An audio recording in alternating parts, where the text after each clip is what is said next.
What's up, guys? It's Steph, the Stefs Rock Show. We're here with two members of Underoath. Thank you guys so much for coming by. Thank you for having us. Dude, of course. And so we are backstage in Sacramento at Ace of Spades right now. This is my hometown now, city. I dig it. What do you guys think of Sac? You guys got to leave backstage or? We were around a little bit today.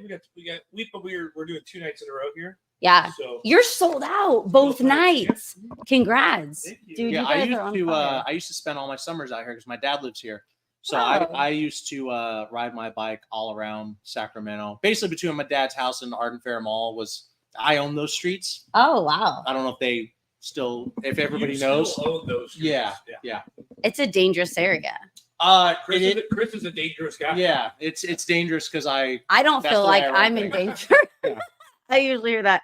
So, okay, you guys got this new single, Survivor's Guilt, out now. I fucking love it. It's really addicting. Thank you. What is the vibe behind it? Like, what was the writing process? What did you feel? We wrote this whole album in a cabin in the woods of the Georgia mountains, which is good. Like we got to disconnect and focus on our instruments. The last record we produced ourselves, so having a producer, that's a friend of ours named Dan, and he being able to kind of sit back and just work on the music this time, I think was more crucial than we could have realized in the moment. But yeah, that song came together like when we were. It's one of the last ones that we did, wasn't it, Chris? Close to, yeah. I remember, if I remember correctly, I think a lot of it started with just wanting to have something that had like a swung. Yeah, like so the swing to it, which is it's hard to have Underoath's never had a song that has a swing. Yeah. So in the rhythm, so like beautiful people. Yeah, I remember. What's the Muse song that? It's like their biggest song. I forget the name. Yeah, The one from the vampire movie. The air will victorious. Yeah. Whatever that song is, yeah. Great song. And so like when a song is swung and it's right, it's just so anthemic. It has that like, it always just I don't know. It just reminds me of like people fucking chanting. Yeah. And somehow we pulled off a swing. So it was kind of an experiment. And we're like, if this is really lame, like obviously it's not gonna make the record, no big deal. But yeah. An experiment that went right though. Yeah. So you guys were recently in Vegas for When We Were Young. How was that festival? It was incredible. The photos and the video shots of you guys looked incredible. It's so many people, except for the fact that we had to play in the sun for the band before us was above, like there's like an awning on a stage, It right? was hot. And by the time we got on it, it was just Chris might have been lucky because you were No, I was in the sun the whole time. Yeah. It just creeped down low enough to where it was burning you in the face. Yeah. I was like beat red by song 2. Just felt like I was just cooking. Vegas heat too. It's a different kind of heat. Yeah, I prefer it. Yeah, but it's when you're sweating. The fans were having a blast. When you're singing, it is awful. It's it's terrible. Yeah, if I had to sing, I would hate it, but I don't Yeah. have to sing, so I prefer it. You're getting bloody noses while looks singing. like we just became. Yeah. So you guys, we got to talk. Danny, I love him. We just came off of Aftershock here in Sacramento, and he's putting on an epic festival in Ohio in May called Sonic Temple. And you guys are on the biggest day on Saturday. The lineup's okay, I guess. There's a band or two on it. There's like you might have heard of Chevelle, you might have heard of Korn, you might have heard of Underoath. You guys are playing on Crossfade. So Crossfade is coming back, and this is one of their big comebacks during the festival. And you guys are on the Saturday when Crossfade comes back. Do you care? And Jimmy Eat And World. Jimmy Eat World. No big deal. Yeah, no big deal. Chris could not sleep when he found out we were playing with CrossFade. I slept. Listen, I slept. Shut up. I was able to get winks. Yeah, no. I'm so pumped about that. Yeah, like they're on my Spotify now, like the last 2 weeks. Like I said, I pulled up my old interview. I posted it recently for you guys with Les Hall, the guitarist, but they're coming back on my show. I just love that Divorced Dad Rock, Stripper Rock is making a comeback. Stripper rock. It is. It's the same thing. You know what I mean? It's fun. Me too. Well, it's fun. It's party rock. Like we're all just having a good time. Like I love the screamo emo too. Trust me, I'll get into it all mosh pit. But sometimes you just want to sit back and have like cheap beer and listen to some great lyrics about why the relationship ended. Can't deny it. Yeah, and that's like Crossfade in a nutshell. Chris's And favorite. it is not Jimmy Eat World in a nutshell. No. Yeah. No. But so it's a diversified day. Yeah, You I know? mean, overall, I don't know. Sonic Temple. Yeah. We've never played it. So Yeah. we're really No, this is brand new. Yeah, we're Yeah. really pumped to be. Well, Sonic Temple's been a thing. But no, it's never been a 4-day big festival. Okay. Like this is popping off. We've done a lot of Danny Wimmer's festivals. Yeah. We've never done that one. So being invited to that is great.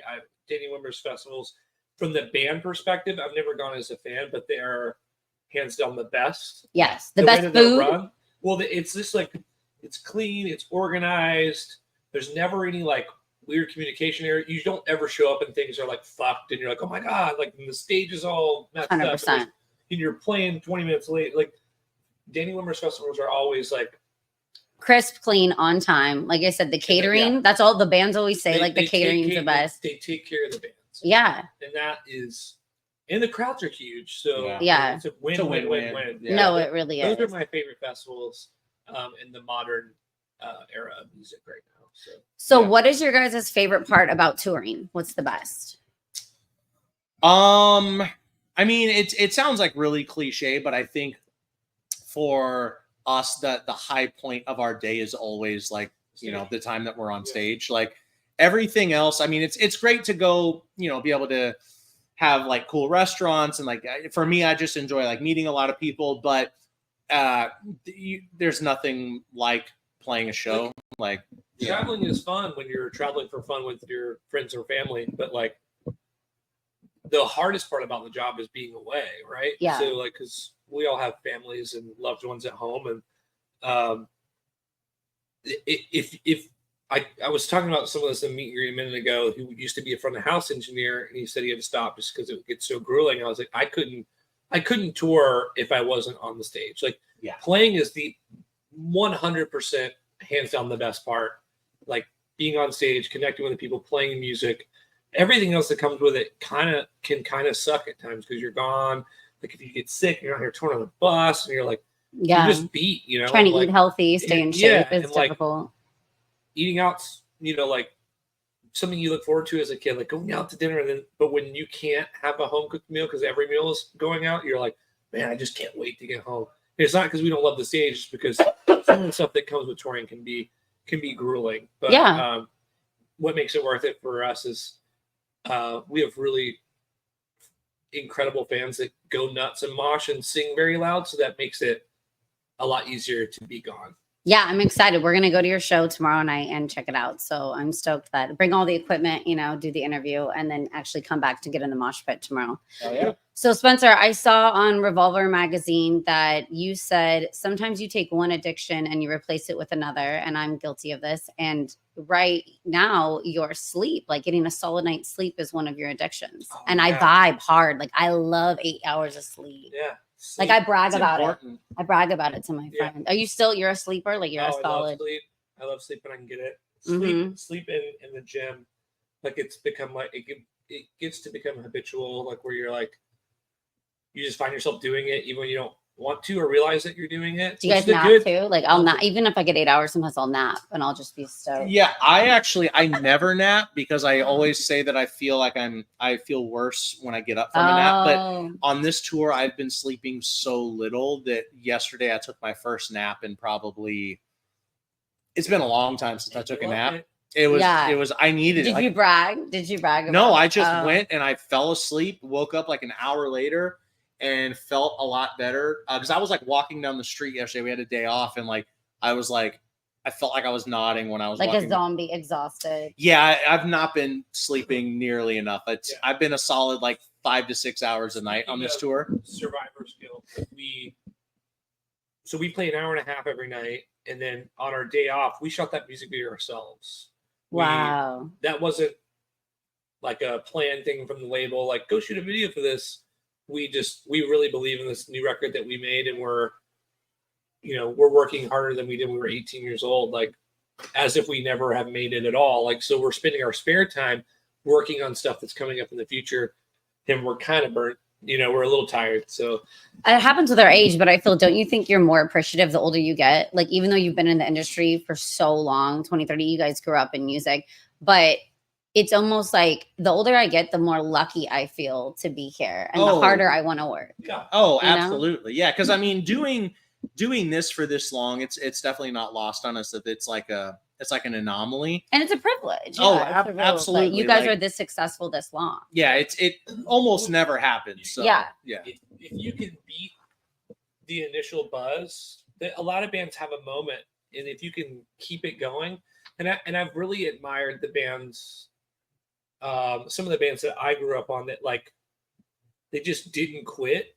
even when things like in rock especially kind of shifted in different directions. Yeah. And like certain things were big when this band used to do like 30,000 tickets, and now all of a sudden they're down to like 3, but they didn't let it like ruin their day. They kept going, and now they're back doing like 35,000 tickets again. And like shit like that is really inspiring to me to see people that are like, if you've made it past that first flash in the pan and you have records that people love and then they really love and then maybe not as much, but you keep going and they go up and down. You have up and down in your career is natural from any band, from even Foo Fighters, Metallica, all the way down to some metal band. Yeah. Come in. But don't get discouraged. You know what I mean? Those bands that didn't give up and kept going. Yeah, and then like you'll have another rise. You know what I mean? Or sometimes your second album always doesn't do as well as your first album, and that's just life. Like you had a high and then ebbs and flows. It's what you do with it. It's like, can you not let that blow up, fuck up the rest of your career? And like, because some bands do and a lot of bands don't. If you can make it past 5-10 years, it's like you're on a good path where you could. So many interviews you guys have done over and over and over about the Christianity thing and coming back. It's kind of a overplayed subject, to be honest. And I think that category, when you get put in like, you can't do this, you can't do that, when that should be an overwhelming, accepting community that lets you do everything. Yeah. Yeah. We knew it wasn't right for us. For some members, it's right. For some members, it's not. Yeah. Like, it's hard enough to be in a band and like, it's like being married to 5 different people. Yeah. It's very, very tough. So putting any other restriction on it, and then it just makes it almost impossible, because if people start to disagree, then there's another layer of like, well, we all have to agree on this, or the band's not a band because we have to be this. Yeah. And having to be something for the wrong reason, I think creates a lot of trauma or turmoil.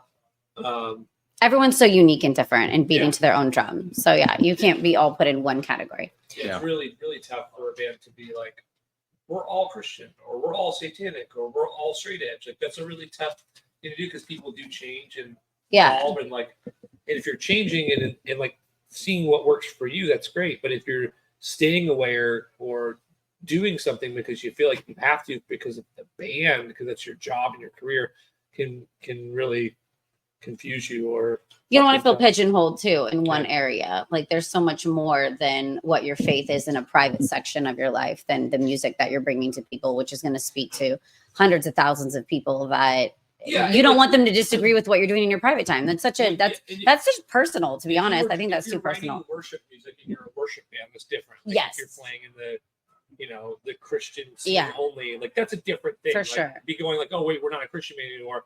Well, then what the fuck, But for a band that wasn't doing that, and bands that aren't doing that, like there was a lot of that in our scene, and like it's okay to just, maybe not be who you were when you're 18. That's okay. Yeah, right. We're evolving and changing and growing. Oh my gosh, me in my 40s is someone totally different than in my 20s. Okay, can I do fun this or that? Oh, I love that. Okay, what would you guys pick between Define the Great Line or Erase Me? What do you mean? Which album would you, if you could only pick? I think Define the Great Line was pretty monumental. I would have to choose Define the Great Line. Okay, you guys. It's a longer answer, but yeah. Fly or drive? Drive. Oh, okay. Yeah. Mr. Tired over here. So wants to keep on the road. I enjoy a good drive. Okay. Again, well, you napped though, again. Right? It's a longer answer. But if I had to pick one, I would. Get flight anxiety, and it's weird. I fly all the time. Me. I'm fine. I don't like strangers up next to me like that. I don't know, so that's why. Yeah, I just want to get there. Yeah, fast. Yeah, Spencer's more about the destination and not so much the journey. Okay, I like to look out the window sometimes. I like to go to the gas station and meet some stranger at a dive bar and talk to them and roll dice with like an old guy that played in was in a war. I don't know. I dig that. Okay, so what about emo or new metal? New metal. Okay. That was easy. But Yeah. you've been emo in the past. I mean, in the past, you were. But we never, like, at least me, like, I never did not listen to Korn. Or, Yeah. I mean, Linkin Park or I guess you call Deftones. I would never knew why Deftones got lumped. They're in the category. I think they just came out at the same Yeah. time. Yeah. Well, Korn being like The leader of the new metal, but they were almost. it changed my life when I was a kid. Me too. Yeah. Yeah. Jonathan Davis is the shit. No new metal every single day. Okay. Even in the green room, like if we're getting pumped for a show, we bring a speaker in. Someone puts on like an emo song. I'm not saying that like That could bring the energy down though. it's like cool and it's like maybe on a drive for yourself, but we're like, let's put fucking Korn on. Are you ready? Yeah. That's like to start the show. Okay, love or money? Love. Okay. I like good answer. A night out or night in? A night in. Night in. Oh, Both man. of you guys. Home cooked meal. Home cooked meal Yeah. with your loved one, listening to like music, dancing in the some kitchen. wine with your woman. Yes. And then maybe like a scary movie. Yeah. Oh, you guys are gonna get off tour and run home. This is getting too exciting. Maybe a little slutty DoorDash. A little. dessert. Oh my god, I've never heard it called No, slutty you know? DoorDash. So that's when you get a dessert that's like unnecessary. Or anything that you get a DoorDash is unnecessary. When you're Yeah, at home, I do so feel guilty. Like even if Yeah. I have the money to DoorDash, I Oh. could have gotten in the car and got it myself. It's always. I feel a guilt-ridden. little bit Yeah. bad. Only if my kids want it, then I But it like. I makes don't for a feel great bad. night. Yeah, you're right. Yeah. You're right. Okay, and then last question: black leather jacket or black hoodie? Black leather jacket. I am also going to say black leather jacket. Okay. you Yeah, guys I don't agreed on own it. a black leather jacket, but if I had two in front of me and I got to choose, I could have one to wear out. I would choose. We need to get you a black leather jacket then. That's on the list. Well, maybe I can. A fan. You can just bring me. I can send you one. I'll try to arrange just a bring station. one tomorrow. Yeah. Oh, we'll bring one tomorrow. Yeah, So I'm stay- still in a mosh pit, get weird, not have my laptop. Thank you guys, Underoath, so much for stopping by the show. Yeah. Thank you for having us.